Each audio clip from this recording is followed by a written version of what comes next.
Hey folks, back with another video. Let's dive into what stories got my attention. Ahmed Mismari, spokesman for Haftar's Libyan National Army, called the recently proposed ceasefire a marketing ploy and alleged that the government of national accord is advancing the army into the center of the country. Now, I was hopeful that the Libya might slowly move towards peace. But it seems the different factions don't trust each other and are also not willing to compromise in any way. Now, as long as the leaders continue to cast doubt on the other factions and the international community does not come up with a single clear message and a mechanism to implement some sort of peace deal in Libya, then Libya will remain at war until either all sides get tired or one of the factions dominates the rest of them. Hopefully, Libya can soon see peace and prosper. Moving on. Now, the Chinese army is no match for the Western army, but I think attacking China will be bloody and a logistical nightmare. Because the Chinese army is not good, it is just good enough to cause us a bloody nose. Now, there's no point talking about military action.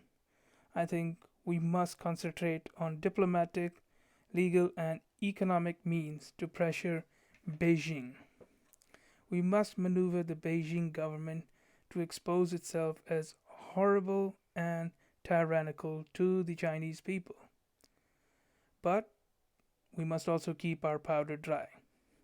I think we should do all the simulation exercises and continue to build our alliances with other countries in the neighbor and broadly in the world to, let's say, softly pressure Beijing into be allowing its people the kinds of reforms that would help them, and also to make the government more transparent.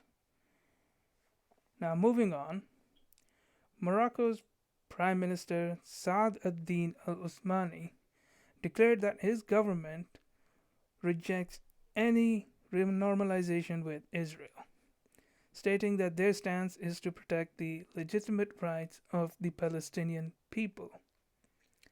However, I think one must note that in the past, Morocco and Israel have had low level ties that ended in the year 2000 because of the outbreak of a Palestinian uprising. Now, I fully support the Arab countries to normalize relations with Israel and also push Israel to guarantee the Palestinians their rights. I do understand that attaining lasting peace is a slow process. Hopefully, the Middle East can sort their conflicts through dialogue rather than arms. Moving on, in a move that will most likely anger both the locals in Belarus and the international community, the Belarus government arrested two opposition figures and brought in a Nobel laureate for questioning.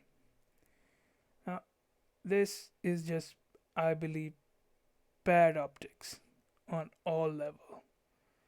Now, in addition to the protest, there is a bank run. There's a run on the banks in Belarus.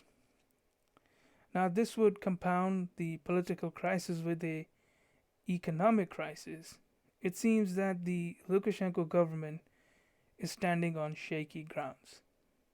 Now, I would have proposed that the Lukashenko government should have held dialogues with the protest leaders and solve it politically before it is too late. Now, my best wishes are to the Belarus's people.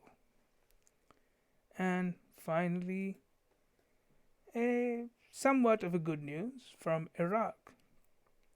Now, the US led coalition in Iraq have evacuated from Camp Taji, and their camp has been evacuated to the Iraqi security forces. Now, it is yet to be confirmed if the evacuated troops will leave Iraq entirely or will they be redeployed elsewhere. Now, I hope that the Iraqi government can start to take care of their problems from this point onwards and embark on the path to peace and prosperity. That's it for this video. If you like the video, then hit that like button and hit that subscribe button for future updates. I will see you in the next video.